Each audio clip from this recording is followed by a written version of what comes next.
for coming to our 9th annual youth conference. May Allah reward you all for coming to this blessed gathering today. May Allah increase us in Iman and grant us a place in Jannatul Firdaus. Ameen. The main focus of our youth group is to bring our youth back to the masjid and to unite our community with one thing that we commonly all share, which is al-Islam. Also, our objective is to reduce and stop violence amongst our youth and to promote brotherhood and sisterhood amongst Muslims in our community.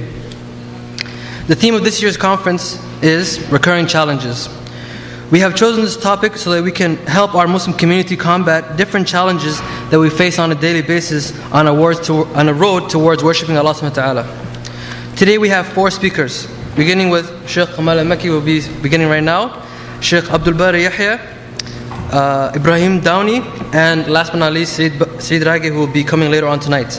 I hope we all benefit from our speakers and the knowledge that they will share with us. Without further ado, and now I will ask the Sheikh to begin his lecture, inshallah. Let me know. Yeah, just continue. Inshallah. Assalamu alaikum wa rahmatullahi wa barakatuh. Alaikum assalam.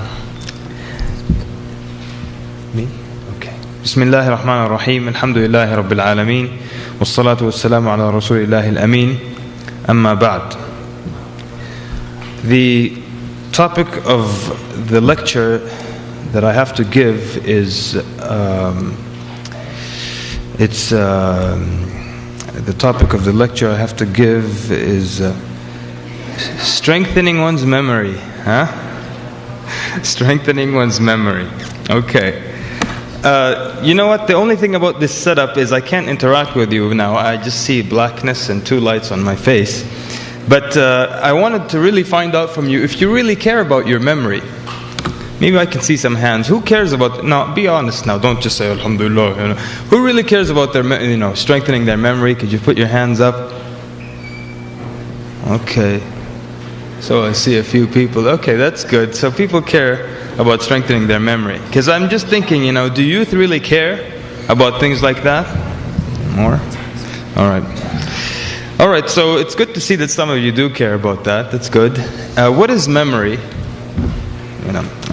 If you were closer, I would ask you to tell me what it is. But since you're so far, I'll just answer my own question.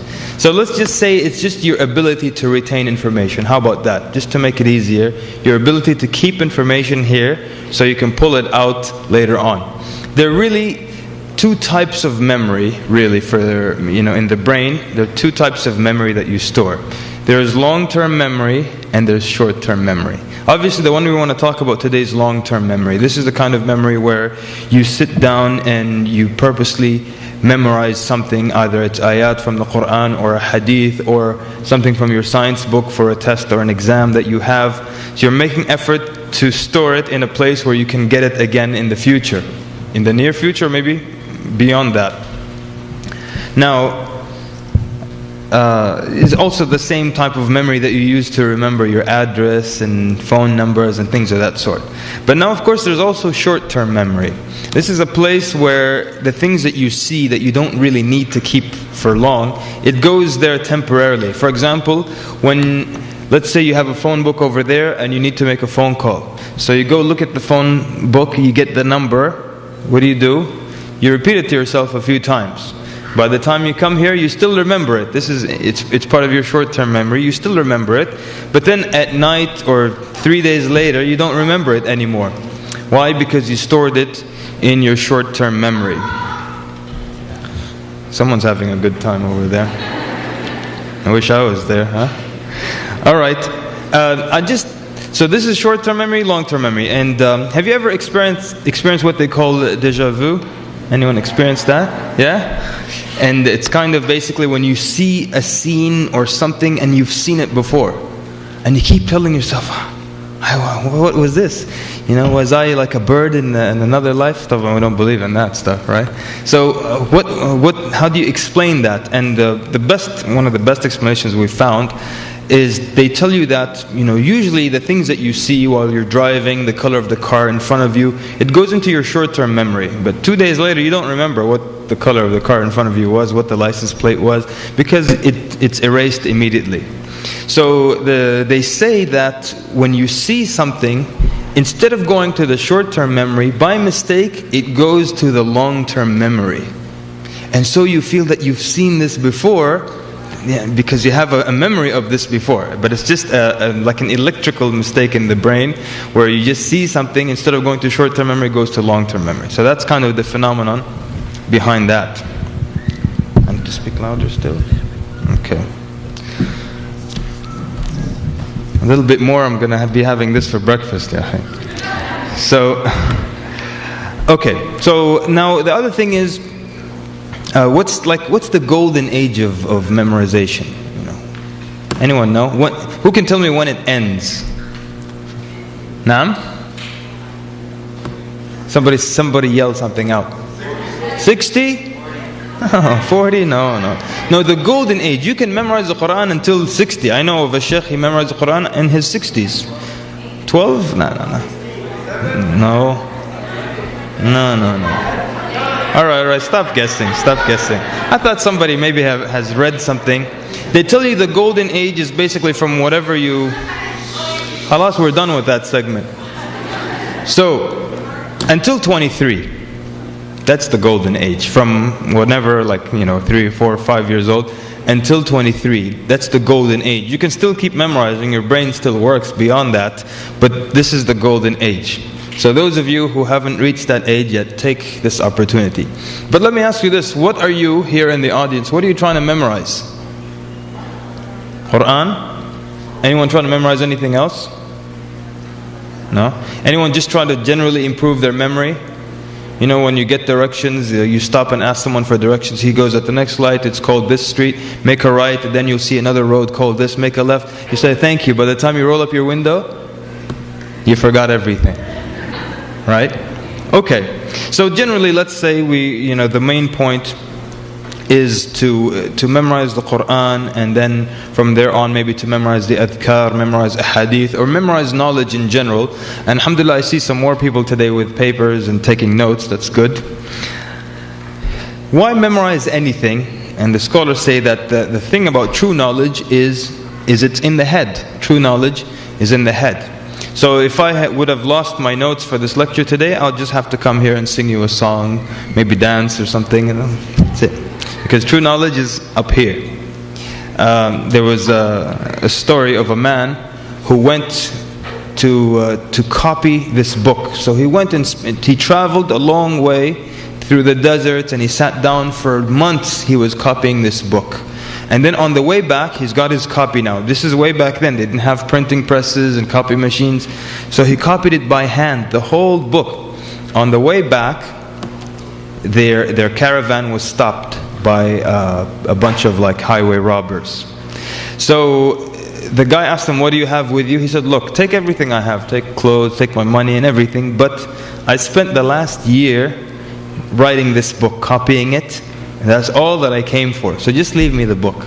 So the gang leader, he said, you spent your whole year writing this book? What if I just take it from you right now? And he took it from him. So, the guy was a bully basically, but he learned the lesson that the knowledge should be up here and not just in notes. I'll tell you of a really weird man that we met in Virginia, in the United States. This guy, a friend of mine was talking to him, and he noticed the man thinks of himself as a scholar, and he is below average in his knowledge, but he was talking like he's the scholar of the ummah. So my friend just wanted to test him because he was speaking a bit strange. He said, so are you telling me you have more knowledge than the scholars of Islam before, from Ibn Taymiyyah and so on and so forth? He said, yes, of course I have more knowledge than them. He said, how is that? He said, because you can ask me any question, I can go look it up. So mashallah, that's what a scholar is. So I can say, ask me any question in the world, I'm the world's most knowledgeable man in any topic. Even if it's medicine, you ask me a question, just wait here. And then I go home, I look it up and I read books and I come back and say,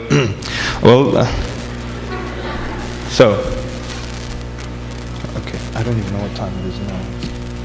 But it's okay. So real knowledge really is in the head. It's not what you can go and look up. That means librarians, some of the smartest people. Now you have, Google search engines. That means we're all scholars. So it has to be up here. And therefore, there has to be something about memorization and the importance of memorization. Okay. You know something, you always find it difficult in the beginning to memorize. Whatever it is you're memorizing, if you're memorizing Quran, if you're studying, but then after a while you get the hang of it and you get used to memorizing. So some of the early Muslims used to say, we found memorizing really difficult at first, but we pushed ourselves and then it started to come naturally. It wasn't that difficult. And one of the early Muslims, he was trying to gain knowledge. He was trying to sink it all in at one time, absorb everything. He's trying to learn hadith over here, trying to learn tafsir over there, aqeedah over there. So he's trying so much, and sometimes all these things, they just get jammed and nothing comes through. So he found it difficult. He was about to give up seeking knowledge. So as he was walking, he saw this big rock, this boulder, and from the cliff there was water that would drip onto this boulder. And he noticed that where the water was dripping on the boulder, it made a hole in the boulder. So he thought to himself, subhanallah, my heart, it can't be harder than this rock, than this boulder. That means if I take knowledge drop by drop, it will come. If I take it bit by bit, it will come. So don't try to overwhelm yourself by taking in so much or too much at one time. Okay. How about examples of and who do you know of the scholars that had superb memory? Anyone? Yell out a name. Bukhari. Somebody said Imam Bukhari. No doubt, it was phenomenal memory. Anybody else? Shafi'i. Very good. All the four Imams, right? Imam Malik, he was a young boy when he started to seek knowledge. So he went to the house of his sheikh just for the first time. He wanted the sheikh to give him a hadith from the chain of narrators and everything. So he sat down and the sheikh gave him 13 hadith with full chain of narration, and he wrote them down. So he tells the sheikh, give me more. So the sheikh said, well, wait till you go home, memorize them and then come back. So he said, I memorized them already. So he said, he took the page from him and he said, go ahead, recite. And he gave him all 13 ahadith as is. And so, okay, so these now are rarities, or these people have this ability that typically not everybody is born with. And I love it when in our day and age, brothers don't take notes. Until I'm take notes and they tell you, oh, I'm like Bukhari, I memorize. MashaAllah. Maybe you memorize Britney Spears songs or something. Okay. So, the point is, even Imam Bukhari himself, he used to write things down. He would memorize it in the class, but then when he would go, he would start to write things down. Alright, so what are the things that improve your hifz, your memorization? And I would have liked to ask you for some of your ideas, but since you're too far away, one of the things definitely, just like anything else, seeking knowledge, acts of worship, is to have ikhlas, is to do something sincerely for Allah subhanahu wa ta'ala. And that makes it so pure, and it will facilitate it for you. So when you have ikhlas, you're memorizing the Quran for the sake of Allah. You're memorizing this hadith for the sake of Allah. You're memorizing this small book of dua for the sake of Allah subhanahu wa ta'ala. So you can benefit from it, and perhaps in the future teach it to others. Not so other people can look at you. Because when that's the only motive people have, when you stop praising them, so let's say somebody is doing something just so people can look at him and say, MashaAllah, this person, look how much he memorized. You know, when that type of person, when they're not praised, they stop. Because they're doing it so people praise them. So when nobody praises them, they're sluggish, they become slow. Because nobody's saying anything good about them anymore. So have ikhlas, one of the facilitators of memorizing, of learning. And make dua. We spoke about dua yesterday, and you never overlook or underestimate the power of dua. So you make dua, and it's one of the best ways of attaining good. When your parents make dua for you, to give you fiqh and understanding of the religion, and you make dua to Allah also to help you memorize the Quran or to help you understand His religion. It's one of the best ways of getting good for yourself is by making dua. And let's now combine the dua with the water of Zamzam. Because the hadith, the Prophet ﷺ said that drinking the water of Zamzam, it's for whatever you drink it for. So a lot of the scholars used to drink it, and they used to intend or want it for a certain thing. For example, Imam Ibn Hajar, one of the great Imams, he drank the water of Zamzam and he asked Allah to give him the power of memorization of al-Dhahabi. Imam al-Dhahabi had incredible memory. So he asked Allah, while he was drinking the water of Zamzam, that he would get the memorization of al-Dhahabi. So dua, and we have ikhlas. Very popular thing that helps you keep your memory and keep what you've memorized is to stay away from sins. This is very popular and a lot of people are aware of this. And the early Muslims and the scholars, they used to warn their students, and the students would warn their students to stay away from sins, because it's something that will damage your memorization and your ability to memorize, or also it will damage what you've memorized already. And there's the famous poetry and famous sayings. For example, Imam al-Shafi'i that you mentioned, who has good memory, and he went to Waki' ibn al-Jarrah, another scholar, and he told him, he complained to him of his weakness of memory. But of course, this is by his standards. His memory was absolutely superb. But he complained to Waki'. He said that my memory is not very strong. So what can I do to improve it? And so Waki' told him to stay away from sinning, because the knowledge is like light given to you by Allah, and Allah will not give this light to a sinner.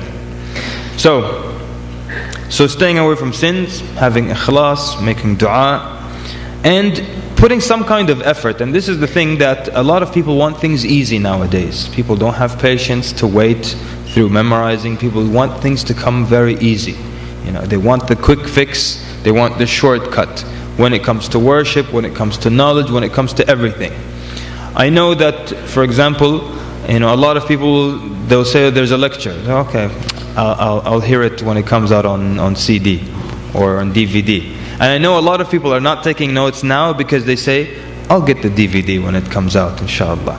And how many people really have you seen just at home, they put in a DVD, and they take their notes and then they write down everything that's being said on. How many times have you seen that? Who has seen that? Put your hands up. Nobody? Okay, one hand is up. 2, 3, 4 of the full room, like 4 people have seen. Maybe there are more, but I'll pretend that's all. That's 4 people who have seen that happen. Like somebody will play in a tape of a lecture or a DVD and just sit down and take notes. Most of the time, if you don't take notes during the lecture, that's it. Because this is the way we are these days. We feel that as long as the knowledge is there somewhere, I have it. So I don't know what the Shaykh said, but I've got the DVD at home. Oh, mashallah, good for you. Well, I don't know what this is about, but I've got an entire book about it. So mashallah, that's nice. But what about the knowledge being up here to some degree? How many people make any effort to memorize, like the names of Sahaba? How many times have you heard this? Just tell me, how many times have you heard this? I can't remember the name of the Sahabi, but there was a Sahabi that was walking with the Prophet ﷺ. How many times have you heard that? 1,000,000 times I've heard it. I can't remember the name, but it was the Sahabi that when he was walking. Why don't you know the name of the Sahabi? Why? Very few people know the name of the Sahabi. Who are the 10 given glad tidings of paradise? You tell them how many albums has so and so put out. Oh well, in 1993 he put out the in 96 he put another one out. So, but effort, people.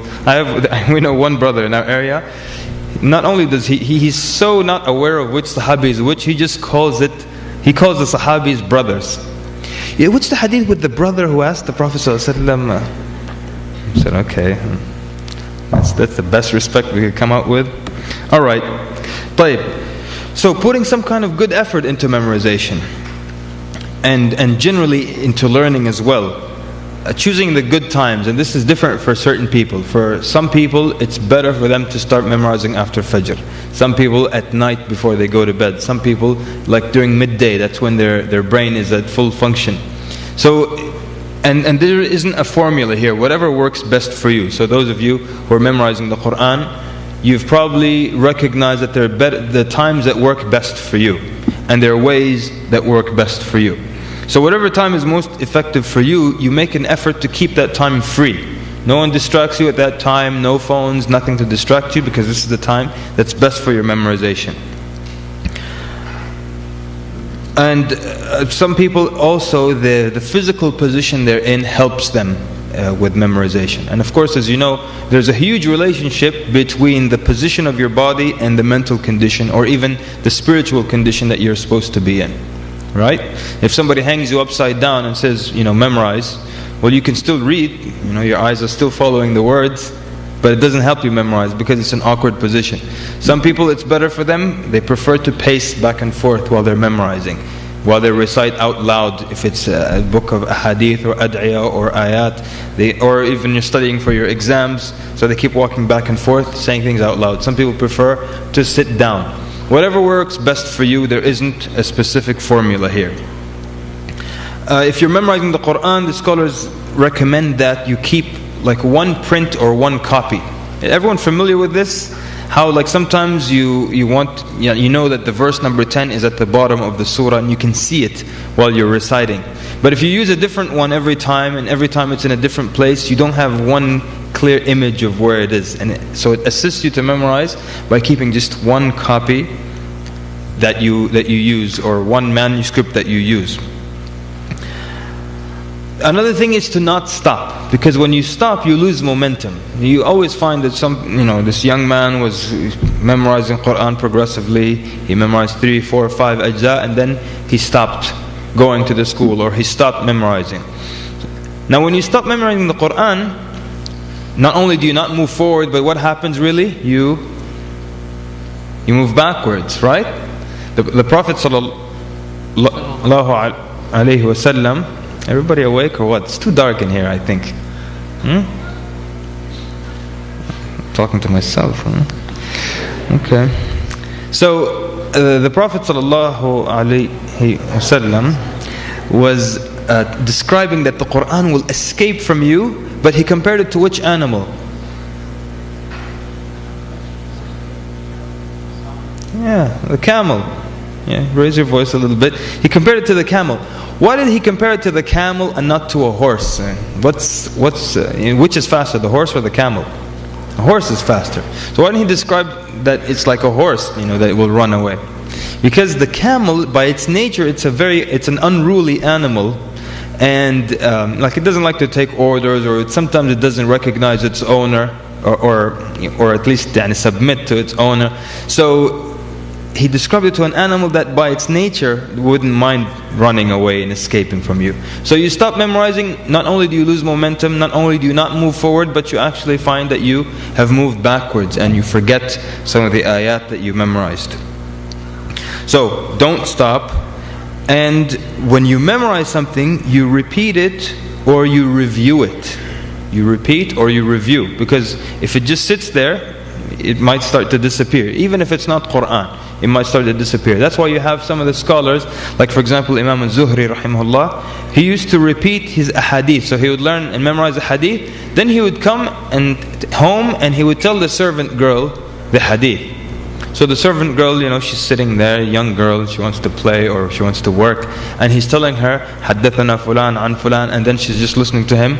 And when he would finish, she would tell him, why are you telling me this hadith? What should I benefit from this? And he would tell her, I just wanted to repeat it to somebody.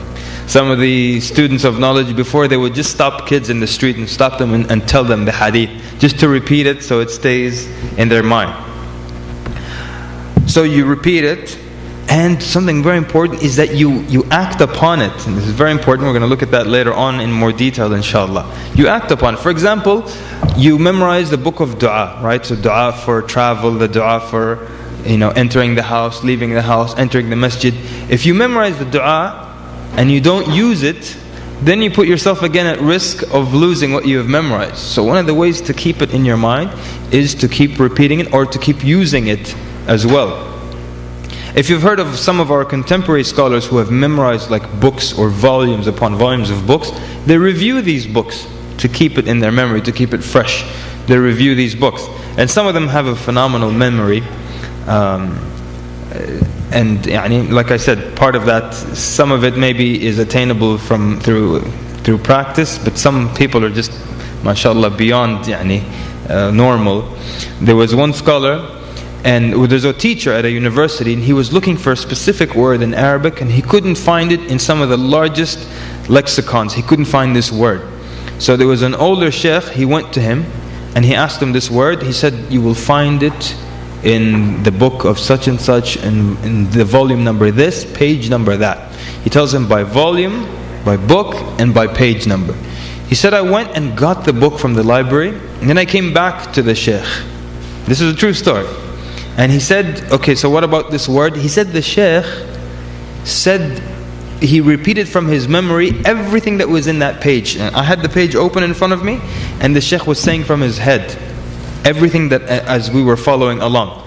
So I said to the sheikh, Ya sheikh, I think you probably reviewed this book today, this morning. So the sheikh said to him, this is stuff that we memorized when we were 17 years old. Memory stayed with him all that time. Okay. What else helps memorize? Somebody yell something out. Not an insult, but something that helps memorize. Naam? Dua. You said dua, good. Something that I've been mentioning it here and here, but I didn't say that this is something that helps your memory. This is something that okay, this is a very clear hint now. It's something that you memorize and it helps memory. Somebody said it. Quran. Yeah? I mean, part of training yourself to memorize, through memorizing the ayat of the Quran, that's the training in memory. And then once you memorize the Quran, does it make it easier for you to memorize other things? Yes, you've probably seen that. You've probably seen a lot of young huffaz, they memorize the Quran, and after that they memorize the book of Bukhari, for example. Or they memorize the fortification of the Muslim, the whole thing, every dua in it. So why is it that you always find this, once they memorize the Quran, they have this excellent ability to memorize other books? Why do you think? Probably the Quran does something, right? To your noodles up here. Helps you memorize. And actually there's a study that was done in 2000, the year 2000, in the University College of London, and they did this experiment with the taxi cab drivers. They did the brain scan on them. And I don't know if you know this, but in Britain, or like in London, they have two kinds of cabs. There's that black ugly car you've probably seen in the movies, extremely ugly car. That's the taxi cab. And then they have other taxi cabs with regular cars. The black one is the more expensive one. You find that downtown, and it's extremely difficult to pass the test. The last time I was in London, a taxi driver, not the black one, he was telling me that they make much more money than we do. I said, well, why don't you get one of those ugly black cars? He said the test is unbelievably difficult. It's so difficult. I mean, they could ask you any two questions from about 400 possible roads that you can take. But you have to know exactly how to get there, and how far it is, and how long it would take, and estimate the fare as well. And they could ask you for the smallest little street that you're not aware of, but you have to know it like the back of your hand. It's a very difficult test. So, rightfully so that they would do the brain scan on these people. So they did this brain scan on 16 different cab drivers. And they discovered that the hippocampus, okay, I'm not talking about a large mammal at your university. The hippocampus is the part of the brain that stores long-term memory. They noticed that the hippocampus in these cab drivers was more developed and larger, or the back end of it was larger than in controlled, meaning regular other people, non-cab drivers. So the study was like an indication that perhaps the act of memorization, it changes the brain structure and improves your brain and your general ability to memorize. So if we can, base off of this study, say that those who memorize the Quran, the practice of memorizing the Quran, it improves the structure of their brain, or improves their ability to memorize. And that's why you find so many huffaz, they're able to go on and memorize other things and things of that sort. There was one of the famous ways, or it's considered the best way to memorize anything, is through repetition. Repetition. One of the best ways to memorize until today is just to keep repeating something until you memorize it. And you've probably had maybe a study partner where it takes you a while to memorize, and they've already memorized it. But you know what? Usually, what happens? The shorter it takes you to memorize something, more or less, the quicker you forget it. I used to study with my friend a long time ago in the 1940s, and I used to I would look at it, in 2 minutes I've memorized it, and he's still going through, and he looks at me like, "You memorized it?" So yeah, I memorized it. But then 2 days later I forgot it, and he still memorized it. It took him more time. There was a famous story of a faqih, and he had these lines, and he was memorizing them. So he was walking around the house and just repeating the verse over and over and over. And there was an old lady in the house, maybe his mother-in-law or somebody's grandmother or his mother. She was sitting, and she just keeps hearing him repeat it. She's like, "What is it with you? You still haven't memorized this? I memorized it sitting here." So he's like, "Oh yeah?" And he tested her. He tested her, and she did it. She memorized everything. It's like, and then of course now she got attitude and stuff. She's like, "So I memorized it, and you're still sitting here repeating this all day. You give me a headache." So he came to her 2 days later. He said, "Okay, tell me the line." There were like 70 lines. He said, "Tell me the lines again." She couldn't remember them. And he told her, "I was repeating it constantly, so what happened to you would not happen to me." You see? And so repetition is until now considered to be the best way of memorizing. And some scholars say if you repeat something from 25 to 30 times, that you'll memorize it. Some have even said 50 or 55 times until you memorize it to the point where you can't forget it easily, or you can't forget it anytime soon. And even just so you can benefit, if you have a presentation in your school, or you have a reading. See, a lot of times when you're about to read something, you think, "Well, I know how to read," so you don't practice it. And then you come on in front of the mic, and you're like, and the faqih was repeating the old woman, because the flow is not there. You notice the newscaster, when they read, well, now they don't do that anymore, but in the good old days when they used to read, they could look up for a while and they could keep saying what they're reading from their head. Why? Because they've semi-memorized it. So they tell you to present something well, you have to read it at least 25 times. 25 times. You have almost memorized it, and it comes so naturally. Even if you lose your spot in the page, it's still in your head. So that's just as a beneficial point for you. But you memorize, it's one of the best ways, so you don't forget, and it's one of the best ways to remember in a way that it doesn't just evaporate a few days later. Because now, especially in our day and age, there's so many things that are competing for your attention. And to sit down and memorize, this is something that's kind of difficult now. Why? We're used to everything being fast-paced. Everything has flashing lights and sounds and music with it. And so you have to sit down and keep repeating something. It's very difficult. That's why so many kids have, ADD these days. It's not funny. I don't know why you're laughing. Really, so many kids have ADD because they can't. They can't sit still for a minute. They want to see images. They want to see commercials and Tricks the Rabbit, and they want to see stuff. They can't sit down and be quiet. So things are competing for your attention now, and there's TV, and there's internet, and it's constantly. And now we're training kids so that their brain dies. There's video games. I forgot to mention that. And you see, in one part of the world, you think that nobody plays video games. But then I was surprised to discover so many brothers, mashallah, they play video games. Brother have his beard down to here. Allah, alhamdulillah, brother, these days I'm playing a video game. I have made good progress, alhamdulillah. MashaAllah. This other brother, he was playing this game where you conquer the world, right? So he was with the army of Abu Bakr, And this is the sad part, that in his game, in his mind, I think the game became a reality. He came to me boasting about, I brought all of Europe under Islam. I said, Wallah, mashallah, this is a great news. Playing a video game like that.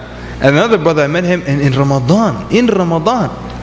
And he was like, yeah, these days I'm playing, that's that game that where you get off your car, you can kill people and steal things. And what? GTA. So in Ramadan he's playing that. He got his beard up to here. He's playing Grand Theft Auto. After Taraweeh he's like, okay, where was I? Oh yeah, I was robbing this store. Okay, let me finish. See, the sisters are laughing, but the brothers are not. What could that say? Brothers have the game on pause right now at home, huh? When they go home and say, okay, akhi, astaghfirullah, brother Kamal said, don't rob the store, so I'm just going to get back in the car and drive around town. Alright, so, enough with the corny jokes. You teach knowledge to others, it helps it stay in your mind. One of the best things for you to learn is to teach others. No doubt. One of the best ways for you to learn is to teach others, because you sit and you gather so much information and then you write it, and so much happens when you write something down. I had a teacher in 6th grade, he used to make us write the entire science experiment out and then give the results. And so we just wanted to copy it or copy and paste it. No, you'd have to handwrite it. And he used to always say, so much happens when you go through this process of writing something down, and so much happens up here. So Ali radiallahu anhu, he used to compare knowledge and money. He used to say knowledge is better than money, because knowledge protects you. Yeah? Knowledge guards you, while you have to guard money. True or false? True. And then he says, knowledge increases with disbursement, while knowledge decreases. True or false? True, huh? False. True. But I'm just wondering, the energy, what's happening? I don't know. Too much, breakfast was too heavy, stay up late last night. Alright. So when you teach others, it increases. So everyone believe that your knowledge increases when you teach it to others? Does that make sense? Why? Why would that make sense? Naam? Why would it make sense? You repeat, yes, but why would it increase? You would just, okay, so the same knowledge, but now it's more solid. But why would it increase? The more you teach something, the more you contemplate about it. If you're teaching tafsir, for the 3rd, 4th time you start to realize something about this meaning of this ayah, and why this word was before that word, and why this ayah was before that ayah, and what's the link between this segment of this chapter and the next segment. So the more you teach, the more you contemplate, the more you think, and the more you learn about what you're teaching. Okay, and I'll do two more things I'll add to helping improve your memory. One of them I don't know if you'll ever do. It's basically al-hijama. The Prophet ﷺ said in a hadith that cupping, it helps your memory as well. How many people have been cupped over here? Hands up. Cupping, hijama, it's like, it's bloodletting, they call it also. If all these terms don't make sense, basically they put a cup on your back, they suck on your skin, and then they cut you up. And alright, who has experienced that? 2 people. See, that's why I didn't mention it. It's not like if I tell you hijama improves your memory, everybody's going to go and start getting slashed up, right? So okay, but that's just for your knowledge that hijama improves memory. And honey also improves memory. Some of the early scholars, Imam al-Zuhri and others, they used to say that honey is good for the memory. So is there any scientific evidence to this? No? You're so sure? Yes, there is actually. One of the things is that, first of all, honey, it has free sugar molecules, and your brain is like one of the largest consumers of sugar. And honey also has the ability to get into your blood very quickly. If you consume some honey and you drink some water, it can enter your blood within 7 minutes. So it's actually good for the brain, and it actually, it's known to help improve memory. Okay, I'm just going to stop anyways. Khair inshallah. I agreed with Sheikh Uthman that I was going to stop here and just make a quick mention of some other points. Yeah? Is that fine with you? Jazakallah khair. So, well, and great, so there's no Q&A. So let me just end on this note in the last 10 minutes or so that I have. You probably heard that some brothers got shot or shot at last night. Did you hear that? Some people who were with us. You heard? Nice, okay. So the news spread quickly, right? So, like I'm not really familiar with what were the consequences. Was this some kind of retaliation or a gang thing? And I understand a few weeks ago something similar happened as well. So there's this problem with violence, and a lot of times we assume that it's the other kids who are violent and not our good young Muslim kids who are into the violence. But you know something, being a part of the society, these things will naturally creep into the minds of the youth. So I want some of the youth to tell me and tell me what you think. Don't tell me something that you think will make me happy. What do you think is, what are the characteristics of being a man? Somebody put your hand up. What are the characteristics? Sisters, we don't need your input here. We don't need to hear all the bad stuff. What are the characteristics of being a man? Nobody wants to put their hand up. Marriage? Okay. Alright, so those of you who are not married then, what category do you fall in? What's the characteristic? Let me just rephrase it. What are the descriptions of a man? What is a man like? Or what makes someone a man? Yes, sir. Masculine? Okay. I'll accept that. If you want to define masculine, that's fine. You want to define it? Strength. Allahu Akbar. Strength. Yes, sir. Responsible for your actions. Okay. Somebody else? Yes, sir. No? Okay, nobody wants to cooperate today. Alright, fine.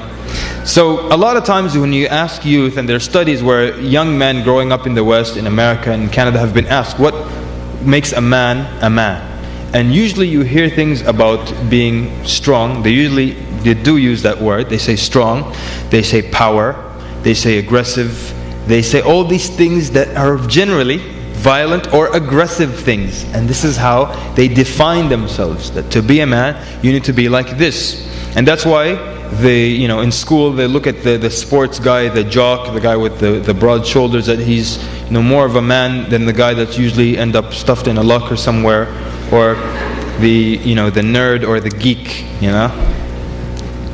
So this is the definition. Where do you think people get this from? Of course, you know the answer. From the media, from television, and from stereotypes, from music, right? This is what you're told.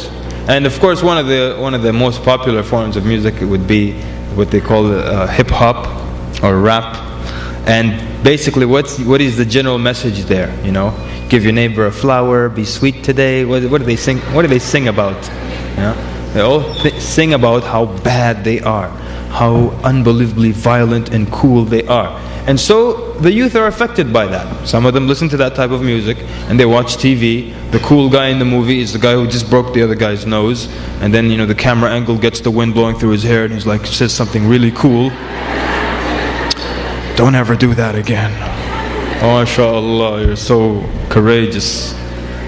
This is the problem though. And so you find Muslim youth, they're bad. What do I mean by that? They're bad, So the youth, Salaam alaikum, they're like, sure. No smile. The good guys, the cool guys, they don't smile. So why should he smile to you in the masjid? Salaam alaikum, brother. No, it's just like, Salaam alaikum. MashaAllah, you're so cool. So this is a problem that we have. And we have this thing where now the thug mentality comes natural with growing up. And sometimes people even have to fake it just so they can survive through school. They're walking around with their shoulder out and everything is out, and when they're alone, because I've been like this the whole time. So the truth is really, I mean, you may find yourself being forced into those situations where you're a tough guy and you have to speak in a certain way, but the truth is that's not who you're supposed to be. Okay?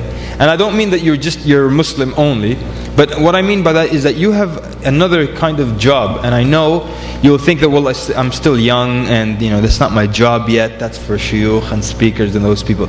But you're du'at here, are you not? Aren't you? I mean, how many of your friends have you invited and brought to Islam? Who would like to share a number with us?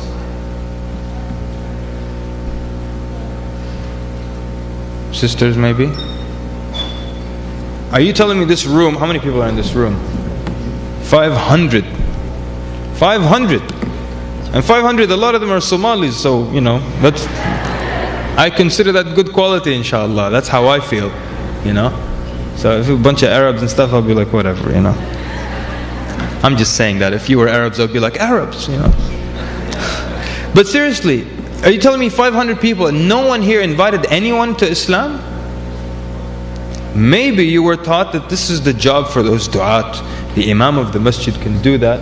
Oh, one sister, where is this? Where is this? MashaAllah. And another one? 2, 3. How come these hands start coming up now after I reprimand everybody? 5 from the sisters. Brothers? 6. We got one brother. 2, 3. What's happening over here? I know you guys are honest, but just suddenly like, oh, I remember those 5 I gave Jihad to yesterday. Okay, fine. Oh, I know. Jazakumullah khair. I know you're being humble. Barakallahu fikum. But in this position, put your hand up so we can see what the situation is. But in the last 5 minutes, really your du'at. I mean, I know some 15-year-olds and 14-year-olds who bring their friends into Islam. They're friends from high school. Or middle school, instead of just hanging out and just playing games all day, they call them to Islam. So the problem is when you think you're a thug, you're approached by another gang in the school. So what do? So this is instead of Islam saying, well, we're du'at, we can call them to Islam. You think, oh, well, we're Muslims, we have to stand together, so we're going to call our own gang. And you will have the Amir of the gang. This is now, the Islamic response to gang violence is we start our own gang. We're going to call it the Mukabbirin or whatever you want to call it. And we have the Amir over here. And our gang colors, we all wear the kufi. And so what happens? You have now plenty of beef between you and the other group. And that's all it becomes. Don't think that I'm trying to put blame on someone who got injured. But du'at, there's different ways to deal with things. And even in your school, I know you think it is a jungle, but you still have that obligation of calling these people to Islam. How would you love if on the day of judgment, and everyone has enough problems on that day, and then all these people from your class and these best friends who used to sleep over at your place and hang out with you, and they come and say, he's the reason we're not Muslim. We used to be with him for hours and for weeks and for years. Since 2nd grade we were together. We only parted to go to separate universities or something. He never invited me to Islam. Not once. And I used to tell him that I was confused. And I told him that how would you like that? So your job is really du'at, okay? That's your other job. Allahumma wa barak ala Muhammad wa ala alihi wa sahbihi ajma'in. Wassalamu alaikum wa rahmatullahi wa barakatuh. Assalamu alaikum. Inshallah, we'll be breaking for Salatul Duhr and lunch break.